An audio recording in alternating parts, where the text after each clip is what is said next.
As we start to dive into some of the potential names that the Bills are obviously going to have some of these tough decisions, as Brandon Beane said today. I mean, obviously, Matt Milano is at the top of that list. I think he showed this year. I mean, they were 12-0 going into that AFC title game with him in the lineup this year. His value on that defense is undeniable. And with still so many questions, I think, about Tremaine Edmonds' long-term viability at middle linebacker. And I say that just in the sense that, listen, this guy's going to his second Pro Bowl this year. I mean, Right. I think he's a lot better than, even his harshest critics or lightest critics want to give him credit for. But right now, you do kind of have a sure thing in Milano when he can stay healthy. And Beane mentioned that today. Where do you think things shake out? We were talking a little bit about this at the top of the show.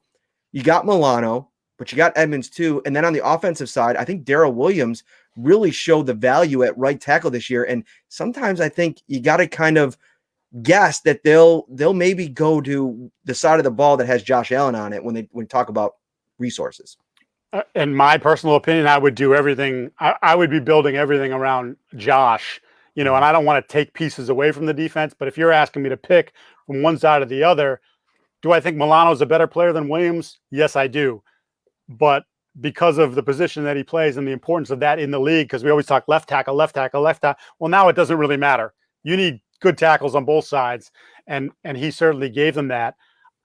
The sense in reading the tea leaves a little bit from the conversations over the last couple of days was that they kind of feel like maybe Williams has already priced himself out. Now, I don't have any inside information on it. He just seemed a little bit more pessimistic about the idea of bringing Williams back, or at least that's how I heard it in my head, versus the idea of Matt Milano. Oh, well, we already told Matt we want him back. Now, we understand he's obviously in a position where he's earned the right to go to free agency, but both Sean and Brandon have said, we want you to come back. So to me, it almost was like an admission that maybe Williams, and because of how tackles are getting paid, Trent Brown being a perfect example, again, coming from the New England area. Trent has one good year with the Patriots after getting traded, after being sort of an inconsistent piece in San Francisco that couldn't stay healthy. Has a great year at left tackle, and then gets paid more money than any left tackle in football, which I believe that number's already been surpassed with the way the cap has gone. But that's sort of the idea. To me, I could see Williams getting, north of $10 million a year from a team desperate for a tackle. And if you're the Buffalo Bills and you're in the current plight that you're in with the cap and some of the players you have to look at keeping long term, that's probably a tough pill, and probably a pill they won't be able to swallow.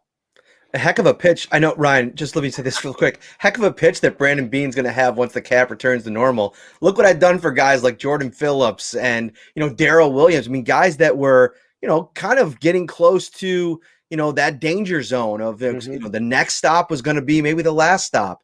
And this has kind of turned into a place, and obviously the success helps, but a place where players can come and kind of, reclaim their career a little bit. Yeah, you guys will find this out, because I think I'm a believer that this team is built and has been built in the right way, and that barring anything disastrous happening, will continue to be a team that's in the mix. You're going to see this all the time now. I mean, it's something that you look at the successful teams and you see the mid-level guys get paid by somebody else, and you go, I love Trey Flowers when he was in New England. I thought he was a terrific player, versatile guy, play inside, outside for them. They stood him up at times. He got $58 million or $60 million guaranteed from Detroit a couple off seasons ago. And it was like, well, they got the best out of him, and that's way more money than he's worth. And they just were like, okay, well, good luck. Did they miss him? Of course they miss him, but they didn't miss him at $15 million a year. And I think that's sort of the position that Buffalo is going to find themselves in, where some of these guys are just, because of the success and because of the eyeballs on it, they're going to get paid maybe even more than you expect them to get paid in the offseason. Because I thought Flowers was going to get paid. I didn't think he was going to get paid like that. I thought Trent Brown was going to get paid. I didn't think he was going to get paid like that. And I think that's sort of, maybe this year is the anomaly because of where the cap's going to go. But I think in general, that's what you're going to see over and over again. And quite frankly, it's a good place to be, because that means you're good.